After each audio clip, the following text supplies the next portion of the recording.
L'intervention va s'articuler sur une autre forme de violence contre la femme, à savoir la répression politique.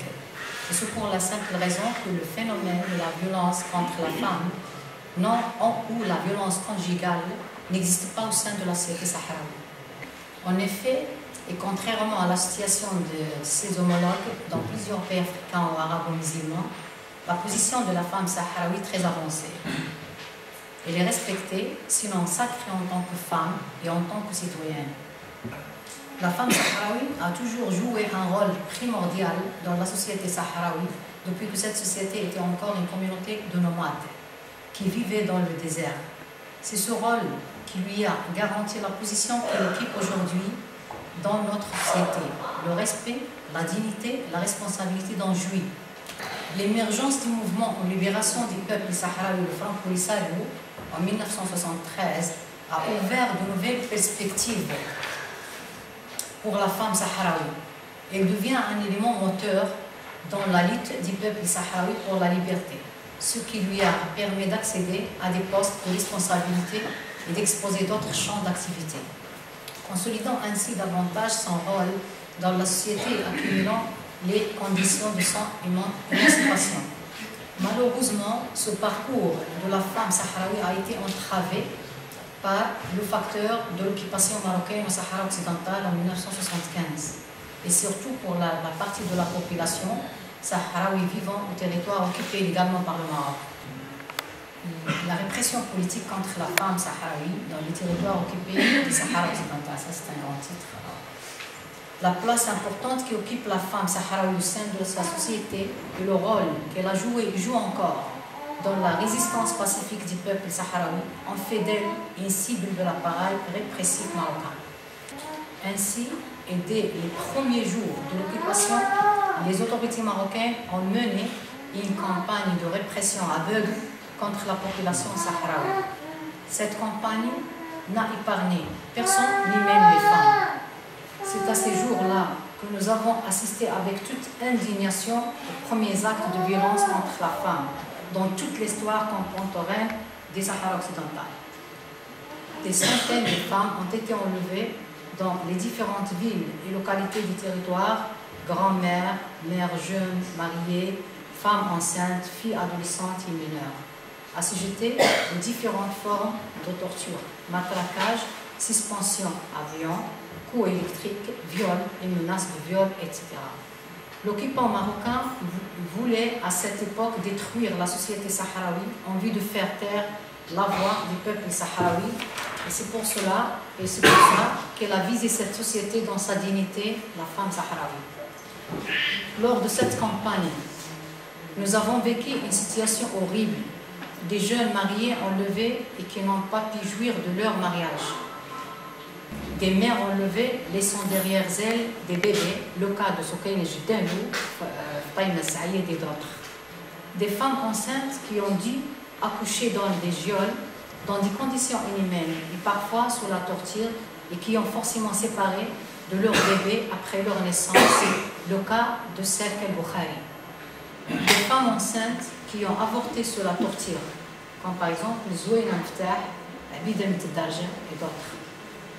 Des enfants dont les parents ont été enlevés et qui ont été laissés à leur sort. Des familles enlevées tout entières, à titre d'exemple, famille El Lili, famille Serk Abd-Samed, famille Ayash et d'autres. Un groupe de 64 femmes sahraouis a été conduit au centre secret de détention Agd Zimagouna, où elles ont passé 16 ans, dans des conditions dramatiques, isolées du monde extérieur, sans procès et sans nouvelles de leur famille. Certaines ont rendu âme dans ces centres de détention, comme Naja, Brahma et Betul Sidi Sidi, Nafa Ayad et d'autres. Les autres ont été libérés en juin 1991, craignant avec elles et jusqu'aujourd'hui les séquelles néfastes de ce voyage forcé. D'autres femmes victimes de la répression marocaine, portées disparues à ce jour. Je cite ici Mbark Eddaf, Fatima Touabouad, Serk Bichlibia, Fatima El-Hamadi, Marlaha El-Habib et d'autres. Honorable audience, moi-même, avec 9 femmes, entre elles des jeunes filles et 10 mineurs, nous avons fait partie d'un groupe de 60 personnes, hommes et femmes. Nous avons passé 4 ans dans le bain secret des PCC à Lyon, capitale des Sahara occidental. Toutes ces années, nous les avons passées sans jugement et sans procès. Mesdames et messieurs, depuis le 21 mai 2005, date du déclenchement de l'intifada, soulèvement populaire pacifique, les autorités marocaines ont fait recours à la violence contre la population sahraoui dans les territoires occupés des Sahara occidental. Vu sa participation active dans les manifestations et sit-in pacifiques proclamant le respect des droits du peuple sahraoui à l'autodétermination, la femme sahraoui au territoire occupé est de nouveau assujettie à la violence. Matraquage lors de dispersion des manifestations, arrestation et emprisonnement, torture dans les locaux de la police, intimidation dans les rues, harcèlement sexuel dans la rue et dans les locaux de détention par les agents de la police marocaine, déshabillement et viol des femmes dans les locaux de la police. Mesdames et messieurs, lors de ces manifestations pacifiques, des centaines de femmes sahraouies ont fait l'objet de violences et de répression des forces d'occupation marocaines. Je cite à titre d'exemple la militante sahraoui Sultana Khaya qui a perdu complètement son œil droit à cause de la violence marocaine. La militante Ghilane Bourha a avorté après être torturée au centre de la police judiciaire marocaine, Leila Lili, Ali Soubaï et d'autres.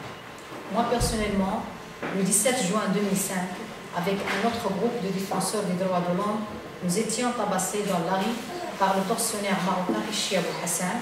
Cette violence m'a causé de profondes plaies au niveau des crânes qui ont dit 12 points de suture et 3 fractures costales.